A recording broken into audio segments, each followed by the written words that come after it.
అందరూ కూడా కళ్ళు మూసుకొని తండ్రి, కుమార, పరిశుద్ధాత్మ త్రియేక నామంలో మనందరం కూడా దేవాదేవుని వైపు చూద్దాం.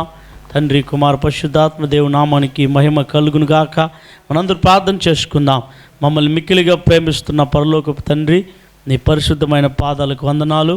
దేవా, నీ యొక్క అనాది తీర్మానం, నీ సంకల్పం ప్రకారం ఈ దినమందు నీ మాటలు చెప్పుటకు మమ్మల్ని నిలిపినందుకు వందనాలు. ప్రతి హృదయాన్ని సిద్ధం చేయండి. ప్రతి మనస్సులను తండ్రి నీ వాక్యం చేత నింపండి, బలపరచండి. మీ మాటలు ఎంతైనా నమ్మదగినది, నీ మాటలు ఎంతో అవసరం. నీ మాటలో జీవం ఉంది. నీ మాటలో ప్రభా విడుదల, స్వస్థత, సమాధానం అంత సమస్తం నీ వాక్యంలో దాచి ఉంచి ఉన్నారు. ఆ వాక్యాన్ని మాతో మాట్లాడి బలపరచమని యేసు నామములో ప్రార్థించి వేడుకొంచున్నాము తండ్రి. ఆమేన్. హల్లెలూయా. మీ అందరికీ షలోం, మీ అందరికీ సమాధానము కలుగును గాక. దేవుడు మీ అందరితో ఉండి మిమ్మల్ని గొప్పగా దీవించి ఆశీర్వదించును గాక. సరే, ఎంతమంది సంతోషంగా ఉన్నారు? సంతోషంగా ఉన్నవారు మాత్రం ఒకసారి రెండు చేతులు చాపి దేవునికి స్తోత్రాలు అర్పిద్దాం. ఆమేన్. హల్లెలూయా. వేర్లను గురించి ధ్యానం చేస్తున్నాం. ఆత్మీయ చెట్లకు 5 రకాల వేర్లు ఉంటేనే ఆత్మీయ చెట్టు, ఆత్మీయ ఫలాలు ఫలిస్తాయి. కాబట్టి ఆత్మీయంగా విశ్వాసి ఆత్మ ఫలాలను ఇవ్వాలి అంటే అతడికి రూట్స్ అనేది చాలా ప్రాముఖ్యముగా ఉండాలి. ఆ రూట్స్ ప్రాముఖ్యమైనది. ఆ ప్రాముఖ్యమైన రూట్స్ 5 రకాల రూట్స్ ఉన్నాయి. ఆ 5 రకాల రూట్స్ని మనం ధ్యానం చేస్తున్నాం. హల్లెలూయా. దాంట్లో మొదటి రూట్ ఏంది? విధేయత అనే రూట్ ఉండాలి. బేస్, ఆధారం. ఎవరికైతే వారి యొక్క జీవితాల్లో విధేయత అనేటటువంటి రూట్ ఉంటుందో వారు 9 రకాల ఆత్మఫలాలు ఫలించడానికి అది ఒక రూట్గా దారితీస్తుంది. రెండవ రూటు ఏముండాలి? సాత్వికం అనే రూట్ ఉండాలి. లాస్ట్ వీక్లో మనం దీనిని చాలా అద్భుతంగా ధ్యానం చేశాం. సాత్వికం ఉండాలి. సాత్వికం అనే రూట్ మనకున్నప్పుడు ఆత్మఫలాలను మనం దయచేస్తాం. హల్లెలూయా. సరే, ఈరోజు ఇంకా మనకి 3 రూట్స్ ఉన్నాయి. 2 రూట్లను మనం ధ్యానం చేశాం. ఒకటి విధేయత అనేది ఉండాలి ప్రతి ఆత్మీయునికి. రెండవది సాత్వికం అనేది ఉండాలి ఆత్మీయునికి. మూడవది క్షమాపణ అనేది ఉండాలి ఆత్మీయునికి. నాలుగవది పరిశుద్ధత అనే జీవితం కలిగి ఉండాలి ఆత్మీయుడు. ఐదవది మంచి మనస్సు లేదా మంచి మనస్సాక్షి కలిగి ఉండాలి. ఈ 5 రూట్స్ ఏ ఆత్మీయుడు కలిగి ఉంటాడో ఆ ఆత్మీయుడు ఆత్మఫలాలను ఇవ్వడానికి వీలవుతుంది. ఈ ఆత్మీయతలో ఇవి లేకపోయినప్పుడు ఏ ఆత్మీయుడు కూడా ఆత్మీయుడు కాడు. అప్పుడు ఆత్మఫలాలు ఇవ్వలేడు. ఫలం ఇవ్వని చెట్టులలో నరకబడి అగ్నిలో వేయబడుతున్నట్టు ఆత్మీయుడు అని చెప్పుకొని ఫలం ఇవ్వకపోతే ఒకరోజు నరికి వేయబడతాడు, అగ్నిలో వేయబడతాడు. కాబట్టి ఈరోజు 3వ రూట్ని మనం చూడబోతున్నాం. ఇది చాలా విలువైన రూటు. ఇది చాలా కష్టతరమైంది చెప్పాలంటే. హల్లెలూయా. విధేయత చాలామంది ఈజీగా చూపిస్తారు. తర్వాత సాత్వికం కూడా ఉండవచ్చు, కానీ క్షమాపణ అనే రూటు చాలా విలువైన రూటు. ఆమేన్. ఎంతమందికి క్షమించడం అంటే చాలా ఇష్టం? క్షమించడం అంటే ఎంతమందికి ఇష్టం? చాలామంది నేను క్షమించను అనే వాళ్ళు ఎంతమంది ఉన్నారు? క్షమించను అనే వాళ్ళు ఎంతమంది ఉన్నారు? நிறைய பேர் சொல்லுவாங்க, நான் செத்தாலும் மன்னிக்க மாட்டேன், நான் செத்தாலும் మార మాటేன் కదా.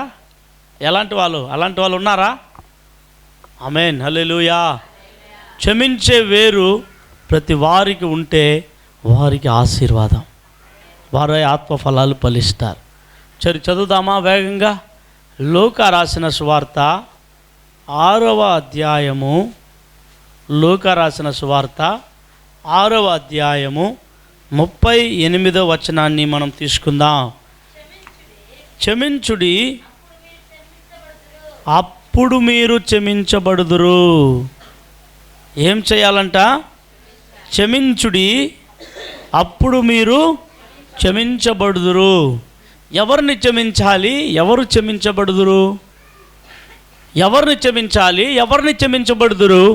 అని మనం గమనిస్తే మన తోటి వారు, మన ఇంట్లో ఉన్న వాళ్ళు, ఈ లోకంలో ఉండే మనుషులు కొన్ని స్థలాల్లో, కొన్ని సమయాల్లో మీకు ఎదుట తప్పిదాలు చేసినప్పుడు, మీకు హాని కలిగించినప్పుడు, మిమ్మల్ని బాధించినప్పుడు, మిమ్మల్ని వేధించినప్పుడు, అట్టి వాళ్ళు మీ దగ్గర వాళ్ళ తప్పిదాలను ఎరిగి, అయ్యో నేను నా సహోదరునికి, నా సహోదరికి, నా బంధువులకు నేను ఈ విధముగా చేశాను, నేను చేసింది తప్పుదా, నేను చేసి ఉండకూడదు, కానీ నేను చేశాను కాబట్టి అది గ్రహించి మీ వద్దకు క్షమాపణ కోరడానికి వచ్చినప్పుడు, వారు మిమ్మల్ని క్షమించమని కోరినప్పుడు మీరు వారిని తప్పక క్షమించవలెను.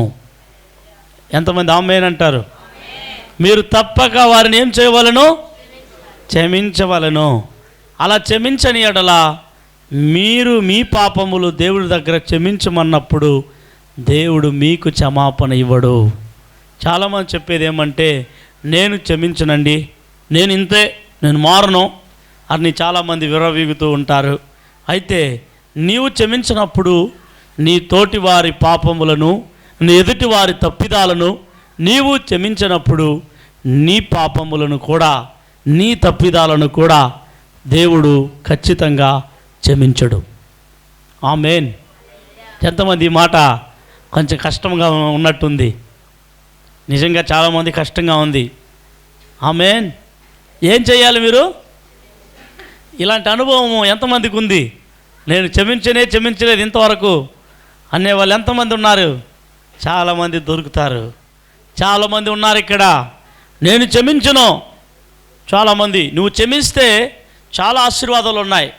నేను దాన్ని రేపు వారంలో మాట్లాడతాను. క్షమించటం వల్ల కలిగే ప్రయోజనాలను వచ్చే వారం మనం మాట్లాడదాం. ఇప్పుడు మొదటగా బేసిక్, క్షమించటంలో క్షమించేది ఒక వేరు, క్షమించింది ఎవరు క్షమించారు, మోడల్, మనకెవరు మోడల్ అని మనం కొన్ని వచనాలను మనం ధ్యానం చేయబోతున్నాం. చాలా లిటిల్ బిట్ టైం మనకు ఉండేది కాబట్టి ఈ టైంలో మనకున్న సమయాన్ని వాడుకుందాం. ఏం చేయాలి మనం చెప్పండి? క్షమించాలి. సరేనా? క్షమిద్దామా? క్షమిస్తారా? క్షమించలేదా? క్షమించిపోతారా? క్షమించలేదా? ఆమేన్. ఎఫెసీయులకు రాసిన పత్రిక 4వ అధ్యాయము 32వ వచనము.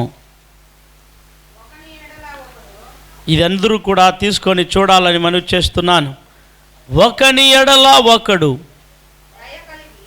దయ కలిగి కరుణాహృదయులై క్రీస్తునందు దేవుడు మిమ్మును క్షమించిన ప్రకారము మీరును ఒకరినొకరు క్షమించుడి. ఆమేన్. హల్లెలూయా. దేవుడు మిమ్మల్ని ఏం చేశాడు? అవును, నిజంగా ఎంతమంది దేవుడు నా పాపాలని క్షమించాడని ఎంతమంది నమ్మారు? నమ్మిన వాళ్ళు బాగా చేతులు చాపండి, పైకి చూద్దాం. దేవుడు నేను తప్పు చేసినప్పుడు నేను దేవుని దగ్గర క్షమాపణ కోరితే నా పాపాలను దేవుడు క్షమించాడు అని నమ్మేవాళ్ళు మాత్రం ఒకసారి హల్లెలూయా చెప్దాం. సరే, దేవుడు మాత్రం నిన్ను క్షమించాలా, కానీ నీవు మాత్రం నీ ఎదుటి వారిని క్షమించవు కదా. అది ఎట్లా సాధ్యమవుతుంది? ఆలోచించేయి. అది ఎట్లా సాధ్యమవుతుంది? అక్కడ ఏం రాయబడినది క్లియర్గా, దేవుడు మిమ్మును క్షమించిన ప్రకారము మీరును ఒకరికి ఒకరు క్షమించుడి. ఈరోజు క్షమించేది లేదు. అనేకులు కఠిన మనస్కులుగా మారిపోతున్నారు. ఒకసారి ఆలోచన చేయండి. మనము ఏ భేదము లేకుండా అందరూ పాపము చేసి దేవుడు అనుగ్రహించు మహిమను పొందలేకపోయాము. నీతిమంతుడు ఒక్కడు లేదు, అందరూ మార్గము తప్పిపోయారని లేఖనాలు రాయబడినది. మనమందరము పాపులమే, దౌర్భాగ్యులమే, నీచులమే, ఎందుకు పనికి రాని వారమే. అయితే మనం దేవుణ్ణి క్షమాపణ కోరి దేవుడు మన పాపములను క్షమించాడు కాబట్టి మనం పరిశుద్ధులుగా మార్చబడ్డాం, భక్తులుగా మార్చబడ్డాం, విశ్వాసులుగా మార్చబడ్డాం, నీతిమంతులుగా మార్చబడ్డాం. ఆమేన్. ఆయన క్షమించకపోయి ఉంటే మనం ఎవరు కూడా ఈ స్థలంలో ఉండేవాళ్ళం కాదు. ఆయన మనల్ని క్షమించాడు. మన స్థితిగతులలో మనం కృంగి కుసించిపోయినప్పుడు మనము తప్పును గ్రహించి పాపమును ఒప్పుకొని నేను విడిచిపెడతానని మారు మనసు పొందినప్పుడు ఆయన ఇలా చెప్పుండాలా, నేను నిన్ను క్షమించను పో. ఎక్కడ వెళ్ళి ఉంటావు? ఎవరి దగ్గరికి వెళ్ళి ఉంటావు? ఆయన మనల్ని క్షమించకపోయి ఉంటే ఇంక ఎవరు క్షమించగలరు? ఎవరు క్షమించగలరు? ఆలోచన చేయండి. మనలందరినీ దేవుడు క్షమించడం వలన దేవుడు ఆయన బిడ్డలుగా మనల్ని మార్చుకొని ఈ స్థలం మందు కూర్చొని ఉన్నాం. ఎంతమంది వాక్యాన్ని విశ్వాసిస్తున్నారు? ఆయన క్షమించాడా మనల్ని? క్షమించాడా మనల్ని? ఆయన మనల్ని క్షమించినప్పుడు ఎవరు ఆయన? దేవపాస్టర్కి చెప్పేసిపోయినాడు, ఇప్పుడే పునాది వేసిపోయినాడు. ఆకాశము ఆయన సింహాసనము, భూమి ఆయన పాదపీఠము. అంత గొప్ప దేవుడు చిన్నవాళ్ళైన మనల్ని, మన తప్పిదాలని ఏం చేశాడు? ఆయన క్షమించాడు. అంత గొప్ప దేవుడు, అంత గొప్ప దేవుడు, పాపము లేని దేవుడు, పరిశుద్ధం లేని దేవుడు, పరిశుద్ధం కలిగిన దేవుడు, మలినం లేని దేవుడు, చీకటి ఎంత మాత్రం లేని దేవుడు. ఆయన లాంటి దేవుడు ఎవరు లేరు. ఆయనకు సాటి ఎవరు రారు. ఆయనకు శరీరారు ఎవరు. అలాంటి పరమాత్ముడు, అలాంటి రక్షకుడు, అలాంటి విమోచకుడు పాపులైన మనల్ని క్షమించాడు. ఎంతమంది ఆమేన్ అంటారు? ఇప్పుడు క్షమించబడ్డ మనంతా కూడా అలా, అందువలనే మనం దేవుని బిడ్డలయ్యాం. ఇప్పుడు అలా క్షమాభిక్షను పొందుకున్న మనం, క్షమాపణ పొందుకున్న మనం, మన వెనకాల మనతో పాటు ఎందరో తప్పిపోతూ, తప్పు చేస్తూ, మన మీద హాని చేస్తూ, మన మీద బురద చల్లుతూ, మనల్ని హింసిస్తూ, మనల్ని దూషిస్తూ, మనల్ని తిడుతూ ఉన్నటువంటి వారి తప్పిదాలను ఎరిగి నీ దగ్గర క్షమాపణ కోరడానికి వచ్చినప్పుడు నువ్వేం చేస్తున్నావు? క్షమాపణ నిరాకరిస్తున్నావు. ఆమేన్, హల్లెలూయా. నీవు ఆల్రెడీ దేవుని చేత ఏం చేయబడి ఉన్నావు? క్షమించబడిన విశ్వాసివి. నీవు ఏం చేయబడాలి? ఎదుటి వ్యక్తికి క్షమించాలి. కానీ ఎంతోమంది క్షమించరు. ఒకటి గుర్తుపెట్టుకో, క్షమించని ప్రతి వాని పాపాలను దేవుడు కూడా క్షమించడు. ఆమేన్. మీరు ఎంతగా క్షమించమని అడిగినా కానీ నీ ఎదుటి సహోదరులను క్షమించని వాళ్ళు, క్షమించని విశ్వాసే ఎంత ప్రార్థించినా వారికి క్షమాపణ దేవుడు ఇవ్వడు. దేవుని కంటే పరిశుద్ధుడివా? దేవుని కంటే నీతిమంతుడివా? దేవుని కంటే గొప్పవాడివా నువ్వు? కాదు కదా. ఎంతమంది నేను దేవుని కంటే గొప్పవాడిని చెప్పగలుగుతారు? ఎంతమంది నేను దేవుని కంటే నీతిమంతుడని చెప్పగలుగుతారు?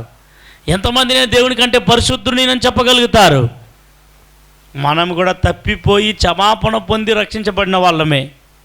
మనకు వెనకుండా వాళ్ళు, ఇంకా ప్రభులోనికి రాని వాళ్ళు, వారికి తెలియదు. మనం కూడా ఒకరోజు అలా ఉండిన వాళ్ళమే. మనం కూడా అలా తప్పుదాలు చేసిన వాళ్ళమే. ఇప్పుడేమో చర్చికి రాగానే, బైబిల్ ఎత్తగానే పరిశుద్ధులైపోయామని, నీతిమంతులైపోయామని. ఓ ఆమేన్, హల్లెలూయా. క్షమాపణ కోరే వాళ్ళని క్షమించకనే పోయిన ఎడల ఖచ్చితంగా దేవాదేవుడు చెప్తున్నాడు, మిమ్మల్ని దేవుడు క్షమించడు. ఆమేన్, హల్లెలూయా. యేసు పరలోక ప్రార్థన నేర్పించినప్పుడు ఈ క్షమాపణ గురించి 3 ప్రాముఖ్యమైన అంశాలు మాట్లాడతాడు. చాలామంది కంఠాపాఠంగా చెప్తారు కానీ క్షమించే గుణం రాలేదు ఇంకా. పరలోక ప్రార్థన, మా పరలోకమందున్న తండ్రి, నీ నామం పరిశుద్ధపరచబడునుగాక, నీ రాజ్యం వచ్చునుగాక, నీ చిత్తం పరలోకమందు నెరవేరుచున్నట్లు ఈ భూమిలో నెరవేరునుగాక, మా అనుదిన ఆహారం నేడు మాకు దయచేయము, మమ్మల్ని శోధనలోనికి తేక దుష్టు నుండి మా రుణస్థులను క్షమించున్న ప్రకారము మా రుణములను, రాజ్యము, శక్తియు, మహిమయు, బలము నీవై ఉన్నది. హల్లెలూయా చెప్దాం. ఎంతమందికి పరలోక ప్రార్థన కంఠాపాఠంగా తెలుసు? చాలామంది తెలుసు. ఆమేన్, హల్లెలూయా. సరే, నేను అడిగే ప్రశ్న ఏంటంటే, నీకు పరలోక ప్రార్థన తెలుసు, ఆ పరలోక ప్రార్థనలో చిట్ట చివరి ఒక మాట చెప్పబడినదే, అది నువ్వు చేస్తున్నావా? చేయట్లేదు. ఈరోజు అనేకులు చెప్పేస్తున్నారు, మాట్లాడేస్తున్నారు, కంఠస్థం చేసేస్తున్నారు, ఈజీ. ఆమేన్, హల్లెలూయా. మత్తయి రాసిన సువార్త 6వ అధ్యాయానికి వెళ్దాం వేగంగా. యేసు ప్రభు చెప్పిన పరలోక ప్రార్థనలో చాలా అద్భుతమైన మాటలు నేర్పించాడండి.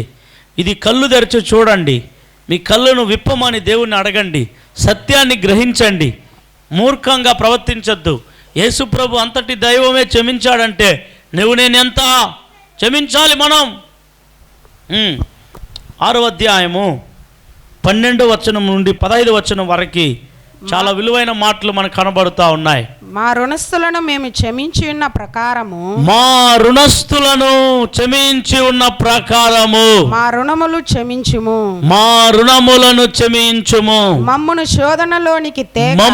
శోధనలోనికి తేక దుష్టుని నుండి మమ్మును తప్పించుము. మనుషుల అపరాధములను బాగా వినాలా, అందరూ క్షమించని గుణం కలిగిన వారందరూ వినాలా, కఠినము కలిగిన వారందరూ వినాలా.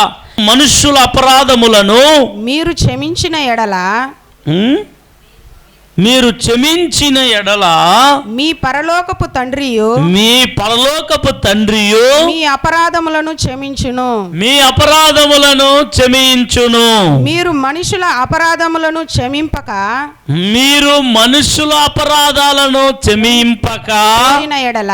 పోయిన ఎడల మీ తండ్రియు మీ అపరాధములను క్షమింపడు. ఆమేన్. హల్లెలూయా. నువ్వెంత చర్చికి వచ్చినా, ఎంత బలారాధన తీసుకున్నా, ఎంత వాక్యాలు తెలిసినా, నీ పాపములు నీ అపరాధములు ఏమవ్వదు. పక్కలో చూసి చెప్పండి, ఏమవ్వదు. ఎవరినైనా క్షమించకపోతే ఈరోజే క్షమించు. క్షమాగుణం రాలేదా నీకు? అంత కఠినంగా ఉన్నావా? అంత నిర్భరంగా ఉన్నావా? అంత రోషమా నీకు దేవుని కంటే? దేవుడు అంటాడు, నేను రోషము గల దేవుడిని, నాలాగా రోషము కలిగిన వారు ఎవరున్నారు?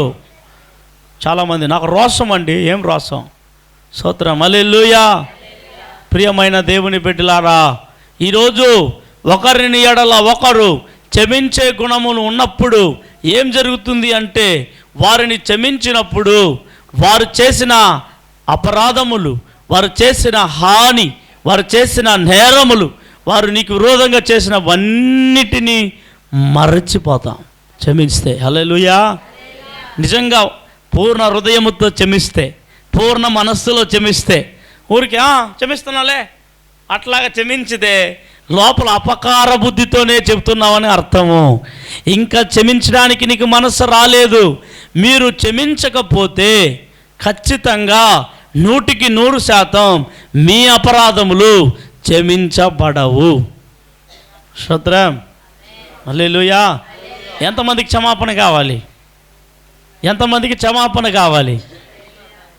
కావాలనే వాళ్ళు మాత్రం చేతులు ఎత్తండి. ప్రభు నన్ను క్షమించాలని ఆశపడే వాళ్ళు మాత్రం అట్లే చేతులు పెట్టుకోండి. మీకు క్షమాపణ కావాలన్నప్పుడు నీకు విరోధముగా, నీకు శత్రువులుగా మారిన వారిని మీరు ఎవరైనా చర్చిలో ఉంటే లేచి క్షమించండి. చూద్దాం, చెప్దాం. హల్లెలూయా. సరే, ఇప్పుడు వద్దు. ఆరాధన అయిపోయిన తర్వాత మీ శత్రువులు మీకు విరోధంగా కలహాలతో ఉండే మిమ్మల్ని ఒకవేళ మీకు మధ్యలో ఉంటే లేచి మీరు క్షమించండి. చూద్దాం. స్తోత్రం, హల్లెలూయా. నా మీద ఎవరికైనా కలహం ఉందా? మీ మీద నా కలహం లేదు. ఉంటే నేను అందరి మీద కాళ్ళ మీద పడి క్షమాపణ అడిగేవాడిని, సిగ్గుపడను. స్తోత్రం, హల్లెలూయా. చెప్పండి, నేను యేసు ప్రభు కంటే గొప్పవాడిని కాదు. గట్టిగా వెళ్ళి చెప్దాం. ఎంతమంది? ఎవరినైనా అడగగలుగుతాను, ఎవరినైనా, ఎనీవేర్, ఎనీ ప్లేస్. హల్లెలూయా. నేను ఎవరితో కలహపడను, వాస్తవంగా ఎవరితో కలహపడను. అది పాస్టర్స్ కావచ్చు, స్నేహితులు కావచ్చు, బంధువులు కావచ్చు. నేను ఒకటే కోరేది సమాధానం. హల్లెలూయా చెప్దాం. నేను చెప్పే యేసు సమాధానకర్త, నేను పాడే యేసు సమాధానకర్త, నేను బోధించే యేసు సమాధానకర్త. నాలోనే సమాధానం లేనప్పుడు, నేనే సమాధానం చేయనప్పుడు, నేనే గొడవ చేసేవాడుగా ఉన్నప్పుడు నేను సేవకుడిని కాదు. హల్లెలూయా చెప్దాం గట్టిగా. సమాధానం దా నాకు. హల్లెలూయా చెప్దాం. కాబట్టి నేను క్షమిస్తాను. హల్లెలూయా చెప్దాం. అవును, ఏదైనా నా వైఫ్ కూడా ఉన్నారు, అడిగి చూడండి. ఏదైనా కోపంగా మాట్లాడితే ఒక్కొక్కసారి సారీ బా. హల్లెలూయా చెప్దాం. వెల్కమ్. హల్లెలూయా చెప్దాం. కాబట్టి ప్రియమైన దేవుని బిడ్డలారా, మొట్టమొదట మనం ఏం చేయాలి? చెప్పండి, ఏం చేయాలి? పక్కలో చెప్పండి, ఏం చేయాలి? ఎవరిని క్షమించాలి? పక్కలో చూసి చెప్పండి, క్షమించండి, అప్పుడు మీకు క్షమించబడును. ఎంతమంది క్షమించకుండా వైరాగ్యంగా ఉన్నారు? పగ, రోసం, ఉక్రోసం. హల్లెలూయా. ఎంతమంది ఉన్నారు అట్లా? నీవు ఇంకా క్రీస్తులో లేవు, జాగ్రత్త. నీ క్రీస్తు గుణగణాలు లేవు, నీకు ఇంకా క్రీస్తు స్వభావం లేదు నీకు. ఊరికే పైన మాత్రం క్రిస్టియన్ అని రాసుకోండావు టీషర్ట్లో. హల్లెలూయా. పైన మాత్రం చెప్పుకునేదానికి క్రిస్టియన్. అందుకే జాగ్రత్త, క్షమించండి. ఆమేన్. హల్లెలూయా.